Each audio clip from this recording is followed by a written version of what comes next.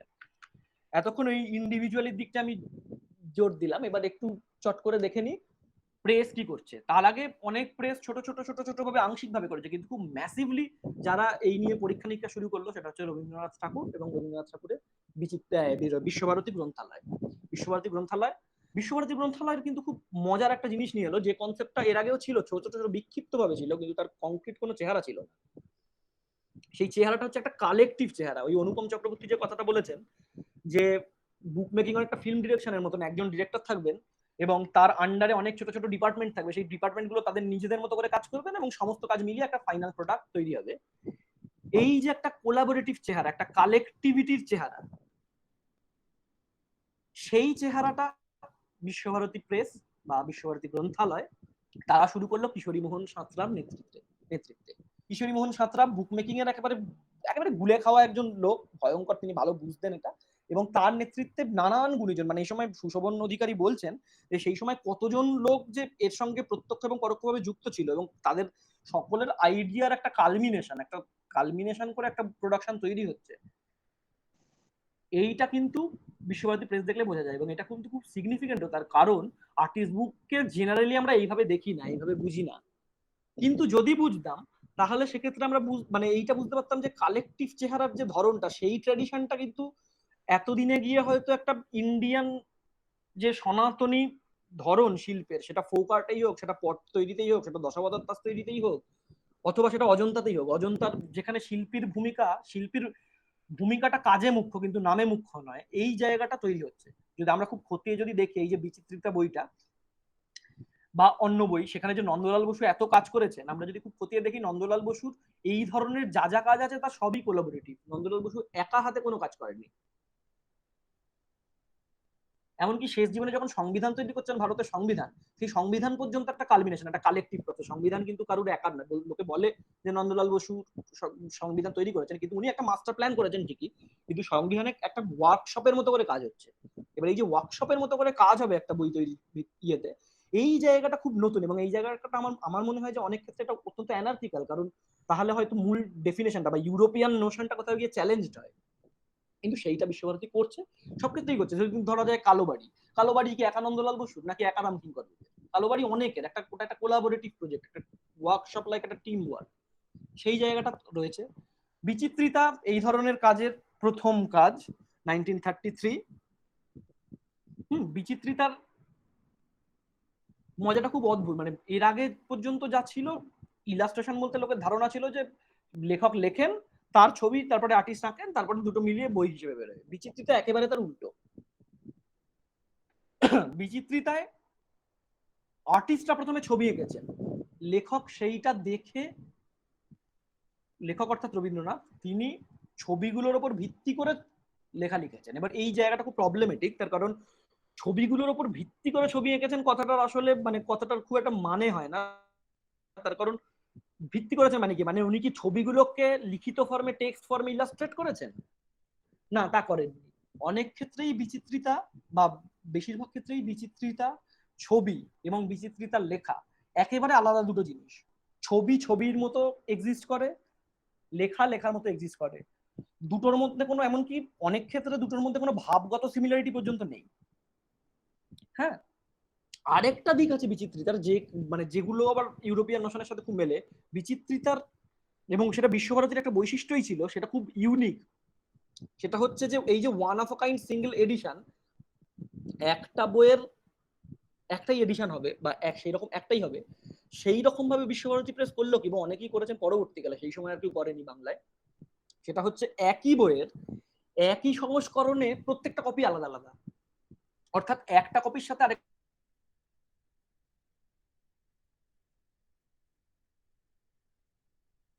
একটা কপির মিল নেই আছে, বা কিছু ক্ষেত্রে খুব ম্যাসিভ বদল বিশ্বভারতী করেছে। এই যে দেখা যাচ্ছে বিচিত্রিতার এই অংশটা আমি আলাদা করে কেটে দেখাচ্ছি সেই কারণেই, মূল্য 4 টাকা, নানান রকম আরো নানান রকম সংখ্যা আছে বইয়ের দাম, অর্থাৎ বইয়ের দামও ফিক্সড নয়, সেটা ডিপেন্ড করবে বইটা কেমন তার উপর। অর্থাৎ বইয়ের 4টে কপি যদি একটা দোকানে সাজানো থাকে, 4টে কপি 4 রকম। এই যে ধারণাটা, এই যে আধুনিকতা, এইটা আমার মনে হয় এই সেন্সিবিলিটিটা হয়তো কোথাও আর্টিস্ট বুকের সেন্সিবিলিটির সঙ্গে মিলে যায়। এই যে ছবি দুটো, এই দুটোই বিচিত্রিতার প্রথম সংস্করণের ছবি, দুটো কভারের কালার আলাদা, দুটো কভারের মেটেরিয়াল আলাদা, একটা কাপড় আর একটা চামড়ায় বাঁধানো। এবার চামড়ায় বাঁধানো আমি অসংখ্য সংস্করণ, অসংখ্য কপি দেখেছি, একই সংস্করণ একই সালে ছাপা, একই প্রেস থেকে বেরোচ্ছে, একই লোক করছেন, কিন্তু প্রত্যেকটা কপির কভার আলাদা।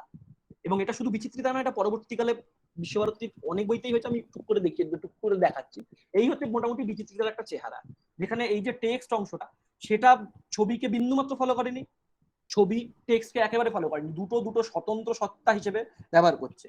আর যদিও কোথাও কোথাও ফলো করার কথা থাকে, সেক্ষেত্রেও ছবি গাইড করেছে লেখাকে, লেখা ছবিকে গাইড করছে না। অর্থাৎ ইমেজের ডমিনেশন, গ্রাফিক্সের ভিজুয়ালিটির ডমিনেশন এইভাবে আস্তে আস্তে বাড়ছে বাংলা বইয়ের ক্ষেত্রে। এবং এটা কিন্তু একদম কমার্শিয়াল প্রোডাকশন এবং মাস এডিশন না হলেও যথেষ্ট সংখ্যক ছাপা হয়েছিল। সম্ভবত আমি যদি খুব ভুল না করি, বিচিত্রিতার প্রথম সংস্করণ 1100 কপি ছাপা হয়েছিল। 1100 কপি কিন্তু খুব কম সংখ্যা নয়, বিশেষ করে এরকম দামি বইয়ের পক্ষে। বিচিত্রিতা দামি বই ছিল, ইউরেন সান্স থেকে ছাপা হয়েছিল। এরকম বিশ্বভারতীর প্রচুর অসংখ্য বই আছে, সব বই নিয়ে বলা সম্ভব নয়, এক একটা বই এক এক রকম। আমি এই দুটো বইয়ের পার্টিকুলারলি ছবি রেখেছি, এই দুটোকে আর্টিস্ট বুক হিসেবে রাখিনি। আমি রেখেছি এই কারণে, কারণ এই দুটো বই একটা এরার জন্ম দিল, বা একটা একটা জায়গার জন্ম দিল, যে জায়গায় আর্টিস্ট এবং রাইটার কোলাবোরেশন, ওই যে কোলাবোরেশনের কথাটা বলছিলাম, সেই জায়গাটা আস্তে আস্তে আস্তে আস্তে ফর্ম করছে। আর্টিস্টের নাম নন্দলাল বোস এবং লেখকের নাম রবীন্দ্রনাথ ঠাকুর।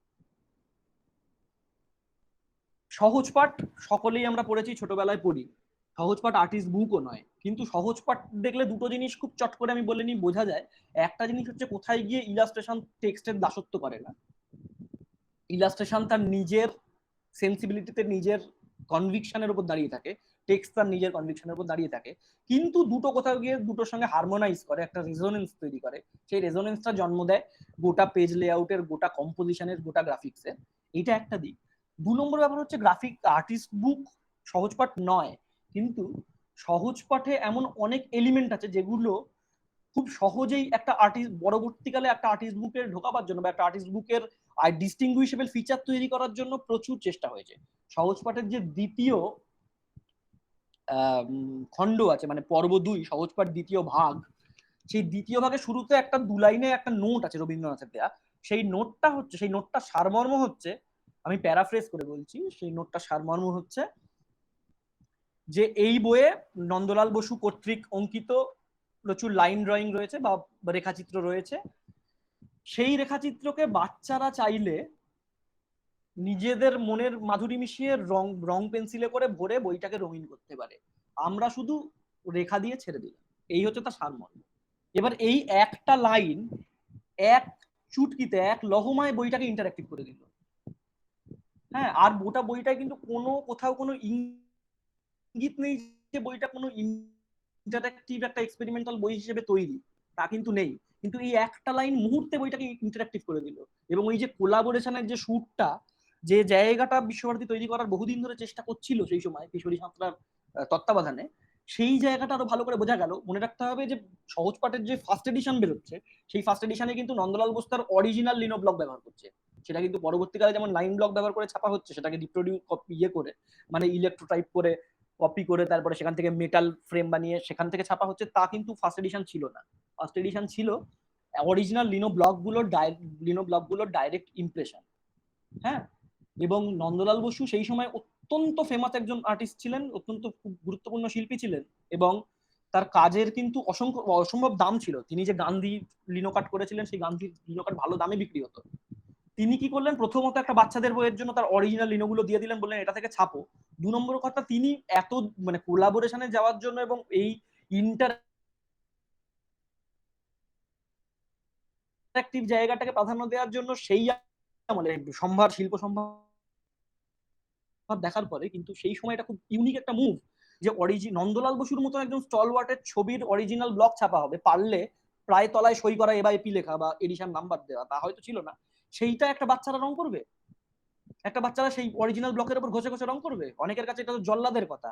ছবিটা ছবিটা বিয়ে হয়ে যাবে, মানে ছবিটা নষ্ট হয়ে যাবে, তাই তো কেটে ফ্রেম করে বাঁধিয়ে রাখা উচিত।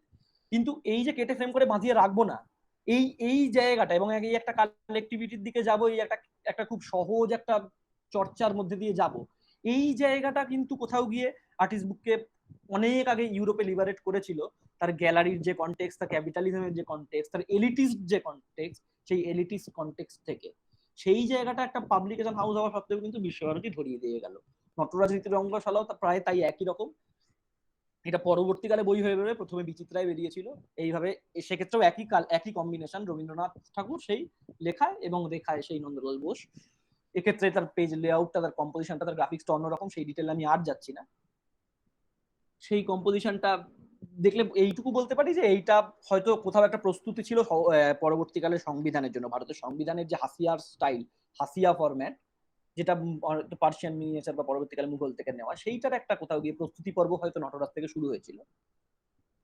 ইন্টারেস্টিং হচ্ছে এই দুটো বই, এই দুটো বিশ্বভারতীর বই, এই দুটো একটার নাম হচ্ছে লেখন, একটার নাম বৈকালী।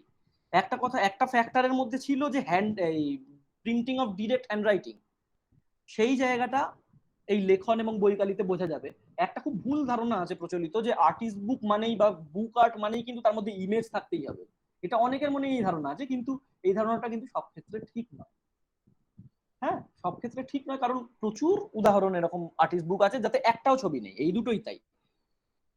কিন্তু তাহলে এই দুটোকে আর্টিস্ট বুক বলবো কেন? হয়তো বলবো না, কিন্তু এই দুটো বই কি, এই দুটো বই আগাগোড়া রবীন্দ্রনাথের হাতের লেখা ছাপা।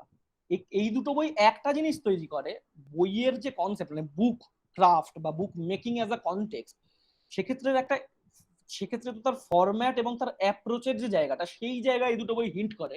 এই দুটো বইয়ে কিন্তু রবীন্দ্রনাথের যে লেখাগুলো, এই যে কবিতাগুলো, এই দুটো কবিতা কিন্তু শুধু আর টেক্সট ভ্যালুতে আটকে নেই। এই দুটো বইয়ের লেখাগুলো কিন্তু, এই যে একজন যে বইটা কিনবেন, তিনি কিন্তু বইটা এই জন্য কিনবেন না যে তিনি রবীন্দ্রনাথের একটা নতুন কবিতা পড়বেন, তিনি এই জন্য কিনবেন বইটা যে রবীন্দ্রনাথের হাতের লেখা কিনবেন। অর্থাৎ হাতের লেখাটা এখানে সেই সারপ্লাসটা যোগাচ্ছে। এই যে হাতের লেখা কিনবেন বলে একটা বই কিনছি, এই যে একটা বেসিক ফান্ডামেন্টাল কনসেপ্টের শিফট হলো, যে আমি টেক্সট কিনবো বলে বা একটা ইনফরমেশন কিনবো বলে বই কিনছি না, বা একটা সাহিত্য কিনবো বলে কিনছি না, একটা হাতের লেখা, স্রেফ হাতের লেখা কিনবো বলেই, কবিগুরুর হাতের লেখা বাড়িতে রাখবো বলেই আমি বইটা কিনছি। এই যে টেন্ডেন্সি শিফটটা হলো, এই শিফটটা কিন্তু খুব পরবর্তীকালে খুব ভয়ঙ্কর ভাবে আর্টিস্ট বুক তৈরি বা আর্টিস্ট বুক জনরা হিসেবে তার আত্মপ্রকাশের বা তার বেড়ে ওঠার একদম মূল ভিতে অবস্থান করছে, এই সারপ্লাসের যোগান দেওয়াটা। হ্যাঁ, যে এমন একটা বই যেটা শুধু আমি পেন্টিং এর জন্যও কিনবো না, আবার লেখার জন্যও কিনবো না, তাহলে কেন কিনবো? সেফ বইটা কিনবো বলেই বইটা কিনবো। এইটাও পাশাপাশি বিশ্বভারতী করেছে, এই উদ্বৃত্তটা সমানে জুগিয়েছে লেখন এবং বই। এইবার ওই বিনায়ক দেব যেটা বলছিলেন, খাপছাড়া, সে এবং ছড়াছবি, এই তিনটে বই হচ্ছে ট্রিলজি বলা যায়। পর পর 2 বছরের মধ্যে বইটা বেরোনো। এই সময় রবীন্দ্রনাথ ছবি নিয়ে নানান পরীক্ষা নিরীক্ষা করতেন। 1936 সালে একটি বই খাপছাড়া বেরিয়েছিল, এবং 1937-এ আরো দুটো বই, এই সে এবং ছড়ার ছবি। এবং খাপছাড়া এবং সে, এই দুটো একমাত্র বই যেখানে রবীন্দ্রনাথ ইলাস্ট্রেটরের ভূমিকায় আত্মপ্রকাশ করেছেন, ইলাস্ট্রেট করেছেন। সব ঠিক আছে, কিন্তু মজাটা কোথায়? সেটা হচ্ছে যে ইলাস্ট্রেশন নিয়ে আমি যে কথাটা বললাম, রবীন্দ্রনাথ ইলাস্ট্রেশন বলতে যেটা বুঝতেন, সেটাতে উনি মনে করতেন বারবার যে ইলাস্ট্রেশন পাঠকের দৃষ্টিভঙ্গিকে বেঁধে দেয়, পাঠকের দৃষ্টিভঙ্গিকে একটা খুব স্পেসিফিক দিকে গাইড করে, যেটা উনি চান না, ওনার মতে ওনার সেটা পছন্দ নয়। জীবন স্মৃতির যখন প্রথম সংস্করণ বেরিয়েছিল, সেটা আদি ব্রাহ্ম সমাজের প্রেস থেকে বেরোয়, সেই সংস্করণে গগনেন্দ্রনাথ ছবি এঁকেছিলেন। গগনেন্দ্রনাথের হাফটন ব্লকে ছাপা, গগনেন্দ্রনাথের সাদা কালো অনেকগুলো ছবি ছিল, সম্ভবত 22টা। সেই ছবিগুলো রবীন্দ্রনাথ পরবর্তীকালে যখন, আচ্ছা, আদি ব্রাহ্ম সমাজ প্রেস প্রথম রবীন্দ্রনাথের বই বার করে, তারপরে ইন্ডিয়ান প্রেস থেকে বেরোতে থাকে। তারপরে যখন বিশ্বভারতী তৈরি করলেন এবং রবীন্দ্রনাথ নিজে যখন তার জীবদ্দশায় করলেন, পুনর্মুদ্রণ করলেন জীবন স্মৃতির, তখন তিনি সচেতন বা একটা চিঠি লিখলেন, কিশোরী সাঁতরাকে সেই চিঠিটা আছে, যে তুমি দাও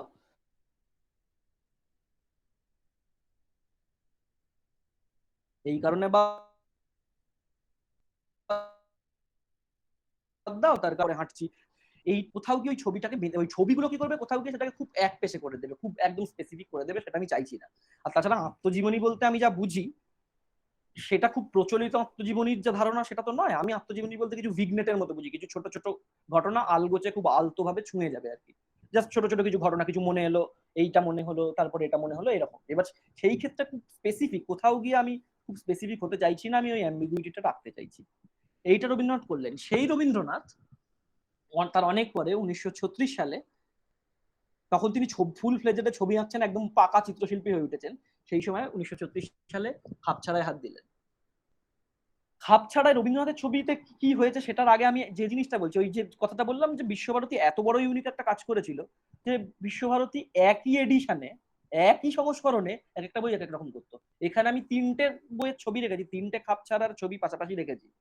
3টে খাপছাড়ার 3টেই কিন্তু প্রথম সংস্করণ। কিন্তু তার প্রথমটা পেপার ব্যাগ, তার কভার হচ্ছে কার্ডবোর্ড। দ্বিতীয়টা হচ্ছে পেপার বাইন্ডিং, হার্ড বাউন্ড। 3 নম্বরটাও পেপার বাইন্ডিং, কিন্তু এটা আবার সিল্কে করা। আমি যদি পেপার ব্যাগটাকে ছেড়েও দিই, আমি যদি দুটো হার্ড বাউন্ড এডিশনও দেখি, সত্যি কোনো কমার্শিয়াল প্রোডাকশন হাউস কি আজকে ভাবতে পারে যে আমি যদি একটা বই 300 কপি ছাপাই, 300টার কভার 300 রকম হবে, 300টা কভারের মেটেরিয়াল 300 রকম হবে? শুধু কভারেও নয়, শুধু প্রচ্ছদ নয়, ভেতরেও তাই। খাপছাড়ার দুটো ফার্স্ট এডিশনের আমি ছবি রাখছি। একটা ফার্স্ট এডিশন, আমি জানি না এটা দেখা যাবে কিনা, এটা তফাৎটা খুব সূক্ষ্ম। একটা ফার্স্ট এডিশনে এই যে ছবি ছাপা হয়েছে সেটা একটা বেশ ইন্ডিয়ান রেড এবং একটু অরেঞ্জ এরকম একটা কালারে ছাপা হয়েছে, লেখাটা ছাপা হয়েছে কালোতে। আরেকটা, সেটাও প্রথম সংস্করণ, সেটাতেও ছবিটা ছাপা হয়েছে একটা ইন্ডিয়ান রেডে, লেখাটাও ছাপা হয়েছে ইন্ডিয়ান রেডে। অর্থাৎ এক্ষেত্রে দুটো ব্লক ব্যবহার করেছে একটা এর মধ্যে, এবং ছবিটা হচ্ছে সাদা কালোর ডিস্ট্রিবিউশন। এই সাদা কালো বলছি, লাল কালোর ডিস্ট্রিবিউশন। ছবিটা লাল, লেখাটা কালো, সেটা একরকম একটা এস্থেটিক চেহারা তৈরি করছে। আর আরেকটা একই এডিশনে একই বই, কিন্তু সেটায় ছবি এবং লেখা হচ্ছে লাল এবং লাল, রেড অন রেড, বা রেড অন রেড নয়, মানে রেড এবং রেড। হ্যাঁ, তো এই ধরনের প্রচুর পরীক্ষা নিরীক্ষা, এই ধরনের জিনিসের দিক থেকে বিশ্বভারতী প্রেসের প্রচুর প্রোডাকশন খুব ইউনিক। এবং এই ধরনের এই যে প্রত্যেকটাই আসলে এক্ষেত্রে আসলে মাস এডিশন নয়, কারণ সেই সময় অত বই ছাপা হতো না, কিন্তু একটা ডিসেন্ট সংখ্যক এডিশন, কিন্তু প্রত্যেকটা বই নিজের নিজের মতো করে one of a kind object, একটা আরেকটার সঙ্গে তুল্যমূল্য নয়। সেক্ষেত্রে একজন সংগ্রহকের যদি সংগ্রহ করতে হয়, সেক্ষেত্রে তার উচিত যতগুলো কপি আছে সবকটাই কিনে নেয়, কারণ প্রত্যেকটা থেকে আলাদা। এই জায়গাটা বিশ্বভারতী প্রেস তৈরি করার চেষ্টা করেছিল, এবং তৈরি করেছিল, সেটা যদি খুব রিকগনাইজড হয়েছে পরবর্তীকালে তা নয়, কিন্তু চেষ্টা করেছিল। আর খাপছাড়ার গ্রাফিক্স নিয়ে আমি এটুকু বলতে পারি যে খাপছাড়ার যে ইলাস্ট্রেশন, সেই ইলাস্ট্রেশনটা কিন্তু সেটা শুধু মানে রবীন্দ্রনাথ বিচিত্রিতায় যে জিনিসটা করেছিলেন, খাপছাড়ার ক্ষেত্রে ব্যাপারটা একই। খাপছাড়ায় ইমেজ এবং খাপছাড়ায় টেক্সট, এই দুটো কিন্তু দুটোর কোনোটাই কোনোটার ব্যাখ্যা করে না। খাপছাড়ার ইমেজ খাপছাড়ার টেক্সট ছাড়া অসম্পূর্ণ, খাপছাড়ার টেক্সট খাপছাড়ার ইমেজ ছাড়া অসম্পূর্ণ। এবং কোথাও গিয়ে মানে সেই লিবার্টিটা এতখানি যে খাপছাড়ার প্রচুর টেক্সট আছে যার সঙ্গে ইমেজের কোনো মিল নেই।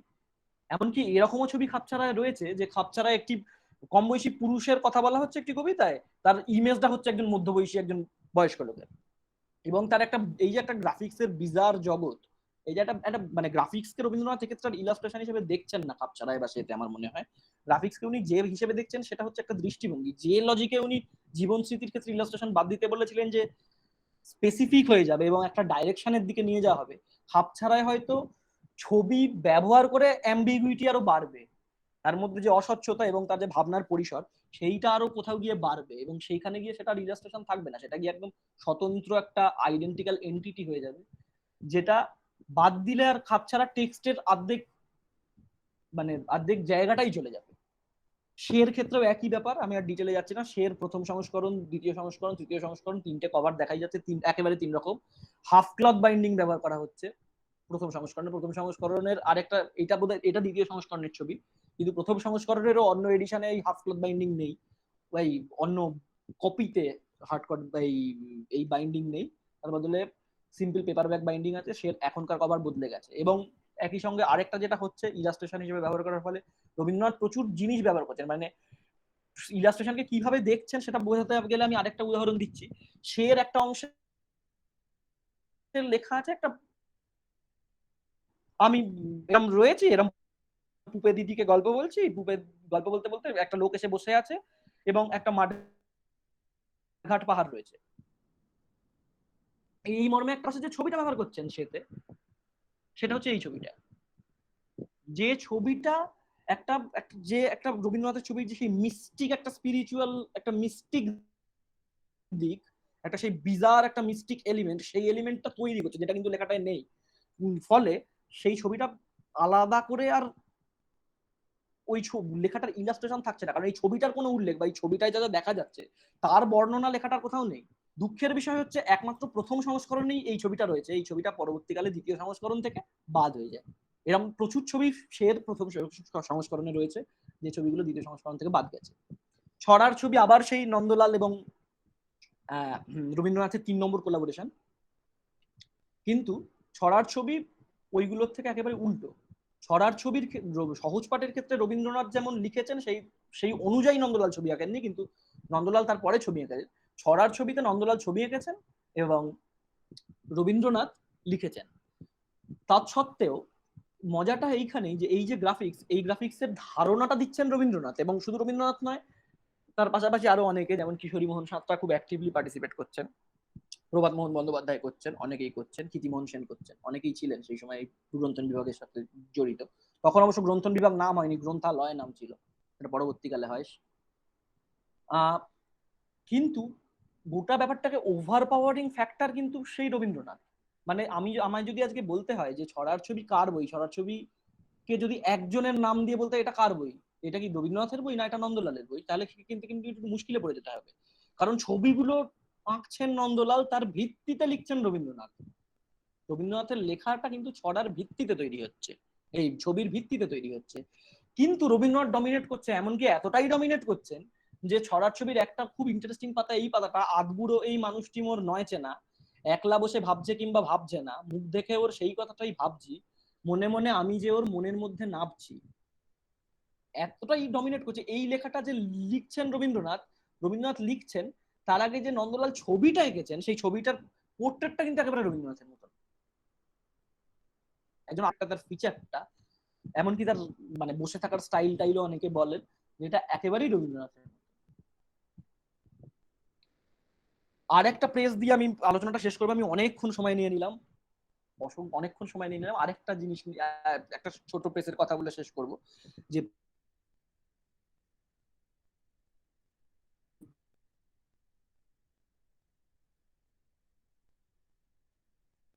খুব সাইমালটেনিয়াসলি ব্যাপারটা পরপর একটা শেষ হচ্ছে আরেকটা ঘটছে, এরকম যে প্রেসের কথা বলবো সেই প্রেসটার নাম হচ্ছে এলাহাবাদ প্রেস বা ইন্ডিয়ান প্রেস, ব্র্যাকেটে এলাহাবাদ লেখা থাকতো, সেটা এলাহাবাদে খোলা। সেই প্রেসের মালিক ছিলেন চিন্তামণি ঘোষ বলে এক ভদ্রলোক। তারা বিশ্বভারতী প্রেস তৈরির আগে থেকেই রবীন্দ্রনাথের বই ছাপতেন এবং তাদের সাথে শান্তিনিকেতনের খুব গুরুত্বপূর্ণ যোগাযোগ ছিল। সেই যোগাযোগটা তৈরির মূলে ছিলেন রামানন্দ চট্টোপাধ্যায়, প্রবাসীর যিনি সম্পাদক ছিলেন তিনি। আস্তে আস্তে এই যে গ্রাফিক্সের বই, এই যে আর্টিস্ট বুকের এই যে জায়গাগুলো, এই যে লিমিটেড এডিশন বই, গ্রাফিক্স, ভিজুয়াল ইমেজ, তার ডমিনেশন, টেক্সট ইমেজ রিলেশনশিপ নিয়ে নানান ধরনের পরীক্ষা নিরীক্ষা, তার নানান দিক, এই যে এটা এত পপুলার হচ্ছে, যদিও খুব কম সংখ্যায় প্রত্যেকটা বই ছাপা হচ্ছে, তৎসত্ত্বেও যা ছাপা হচ্ছে তা হু করে বিক্রি হচ্ছে। এর ফলে প্রচুর প্রেস কিন্তু ইন্টারেস্টেড হন, ইমিডিয়েটলি ইন্টারেস্টেড হন তারা, এবং যার ফলে তারা এগিয়ে আসেন। এবং এগিয়ে আসার ফলে দুটো সুবিধা হয়েছিল, এক, আর্টিস্টের লিবার্টি যেমন বেড়েছিল করায়, তার 2 নম্বর হচ্ছে তাকে ভাবতে হতো না যে বইয়ের বিপণন প্রক্রিয়াটা নিয়ে। আর্টিস্ট কিন্তু তখন আস্তে আস্তে তার বইয়ের যে ডিস্ট্রিবিউশনের জায়গাটা, আর্টিস্ট বুকের যে ডিস্ট্রিবিউশনের জায়গাটা, সেইখান থেকে আস্তে আস্তে আর্টিস্টের ইনভলভমেন্ট সরে যেতে শুরু করলো এই প্রেসগুলোর ইনভলভমেন্ট হওয়ার ফলে। কিন্তু তার ফলে এটাও হলো যে আর্টিস্টের লিবার্টি অনেকখানি বাড়লো, তার কারণ টাকাটা কোত্থেকে আসবে এবং টাকাটা, যে টাকাটা লগ্নি করা হয়েছে সেই টাকাটা উঠবে কিনা, এই হেডেক থেকে আর্টিস্ট কিন্তু সম্পূর্ণভাবে সরে গেল। এলাহাবাদ প্রেস অনেক কাজ করেছে, তার মধ্যে খুব গুরুত্বপূর্ণ দুটো কাজের ইয়ে দিয়ে আমি শেষ করবো, আমার আজকে অনেকক্ষণ বলে ফেললাম। তার একটা হচ্ছে অসিত হালদারের ঋতু সংহার কালিদাসের একটা টেক্সট, এই কালিদাসের টেক্সট থেকে অনেকেই বাংলা বই তৈরি করেছেন। অসিত হালদার ঋতু সংহারকে একটা আর্টিস্ট বুক এর মতন করে বানিয়েছেন, একদম মোটা হ্যান্ডমেড পেপারে, একদম ট্র্যাডিশনাল লাইন ব্লকে ছাপা বই, খুব কম সংখ্যক ছাপা, 1351-এ।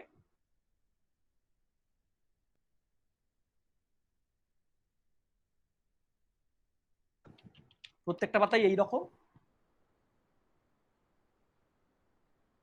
এখানে অসিত হালদার নিজে প্রত্যেকটা পাতার তলায় সই আছে অসিত হালদারের। এই হচ্ছে Asit Haldar page layout. Saffron এবং নীল এই দুটো কালির কম্বিনেশনে গোটা বইটা তৈরি। কিন্তু যেটা ইন্টারেস্টিং সেটা হচ্ছে যে এই যে হাতের লেখাটা, এই যে অসিত হালদার হাতের লেখায় লিখছে, এই হাতের লেখাটার মধ্যে কিন্তু কোনো সারপ্লাস ভ্যালু নেই।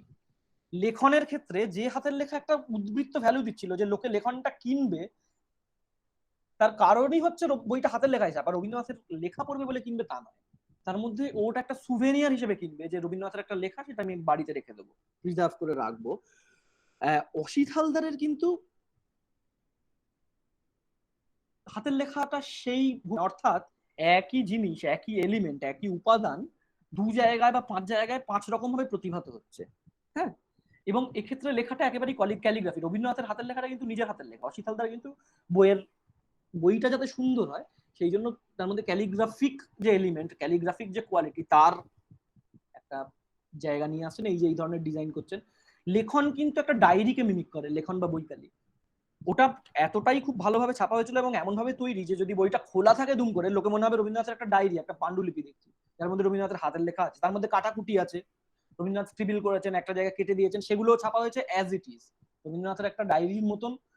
ওটা যদিও ডায়েরি থেকে ফ্যাক্সিমিলি করা হয়েছে তা নয়, ওটা ব্লকের ওপর রবীন্দ্রনাথ ডাইরেক্ট লিখেছিলেন, সেটাকে তারপরে ইনভেস্ট করে করা হয়েছিল, কিন্তু সেটার চেহারাটা একটা ডায়েরির মতো। কিন্তু এক্ষেত্রে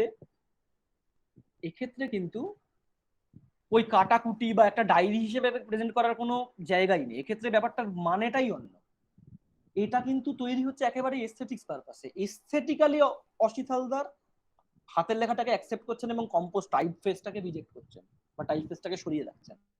এই জায়গাটা খুব, আমার মনে হয় যে অসিত হালদারের খুব গুরুত্বপূর্ণ একটা দিক, গুরুত্বপূর্ণ ভূমিকা, যে তিনি এলিমেন্ট গুলো সব তৈরি এসে গেছে বাজারে, এলিমেন্ট গুলো এসে গেছে, সেই এলিমেন্ট গুলোই তিনি ব্যবহার করছেন, কিন্তু তার ধরন আলাদা আলাদা।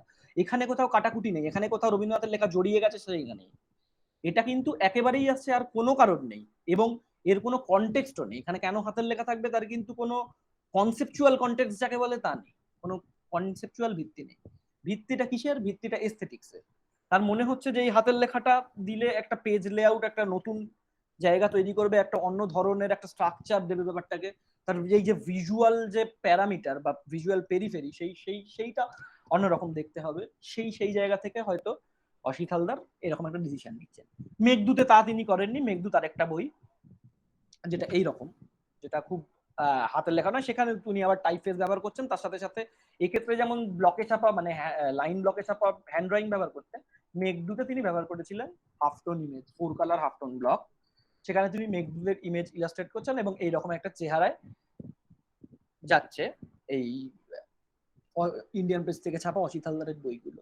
শেষ বই যেটা, সেটা হচ্ছে মানুষ মুকুর। এই বইয়ের ভেতরের ছবি পাইনি, এই বইও মোটামুটি এইরকমই একটা দিক। এবং মানুষ মুকুর তৈরি হচ্ছে, মানুষ মুকুর যে বছর ছাপা হচ্ছে, মানুষ মুকুর 1947 সালে ছাপা হচ্ছে, 47 সালে দেশ স্বাধীন হচ্ছে, অর্থাৎ কলোনিয়াল পিরিয়ড এইখানেই শেষ হচ্ছে, বা এই 1947 আগস্ট মাসে শেষ হচ্ছে। তারপরে আরো অনেক অনেক কমপ্লেক্স জিনিস আর্টিস্ট বুকের ফ্রেটার্নিটিতে চলে আসে, আর অনেক কনসেপ্ট ঢুকে পড়ে, আস্তে আস্তে নানান রকম বিদেশি কনসেপ্ট ঢুকে পড়ে, এবং আস্তে আস্তে এই সময় এই যে 47 অব্দি এই কনসেপ্ট ছিল না যে একটা বই সেটাকে কোনোভাবে গ্যালারির আগ্রহের বিষয় আদৌ হবে, সেরকম খুব একটা কনসেপ্ট ছিল না। কিন্তু 47-এর পর থেকে আস্তে আস্তে সেই কনসেপ্ট আসতে শুরু করে। পরবর্তীকালে আস্তে আস্তে আরো এই যে ডিভিশনটা, এই যে সেলফ পাবলিকেশন এবং পাবলিকেশন করে একটা গ্যালারির দিকে চলে যাওয়া, এই একটা দিক। আরেকটা দিক হচ্ছে যে আর্টিস্টরাই কাজ করবেন, কিন্তু কাজ করবেন একটা পাবলিকেশন হাউসের, একটা বিগ হাউসের তত্ত্বাবধানে, এবং সেটা তারা সেটা সার্কুলেশন করবেন, ডিস্ট্রিবিউশন করবেন, এই আরেকটা দিক। আমরা দুটো দিকই সমানভাবে দেখতে পাই, দুদিকেই চলে গেছে আর্টিস্ট বুকের দুটো ধরন। প্রথম ধরনে প্রচুর শিল্পী, প্রচুর বিখ্যাত বিখ্যাত শিল্পী কাজ করেছেন, বাংলায় সৌমিত্র বসাক থেকে শুরু করে পলা সেনগুপ্ত, অনেকেই কাজ করেছেন এই প্রথম ফরম্যাটটায়। আর দ্বিতীয় ফরম্যাটটায় গিয়ে আমরা একদম শেষের দিকে 2007 সালে দেখব প্রকৃতি বলে একটা পাবলিকেশন হাউস তৈরি হচ্ছে, যে হাউসটা তৈরি হচ্ছে ডেডিকেটেড ফর আর্টিস্ট বুক। এই জায়গায় গিয়ে আমার মনে হয় আর্টিস্ট বুকের একটা মানে মেইন কমার্শিয়াল আর্টিস্ট বুকের একটা লিমিট কোথাও গিয়ে সেট করা যায়, যে এমন একটা হাউসের জন্ম আস্তে আস্তে হচ্ছে, যে হাউস শুধুই dedicated to artist book production. তারা যা বই ছাপে তাদের প্রত্যেকটাই আর্টিস্ট বুক, এবং সেই আর্টিস্ট বুক কিন্তু একেবারে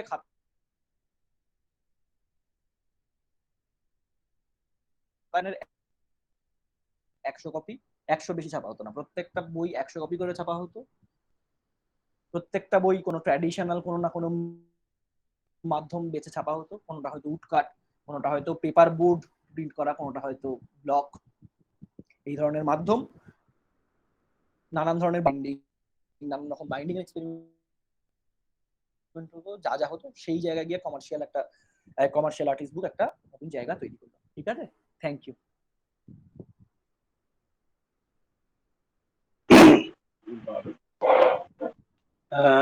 অরণ্য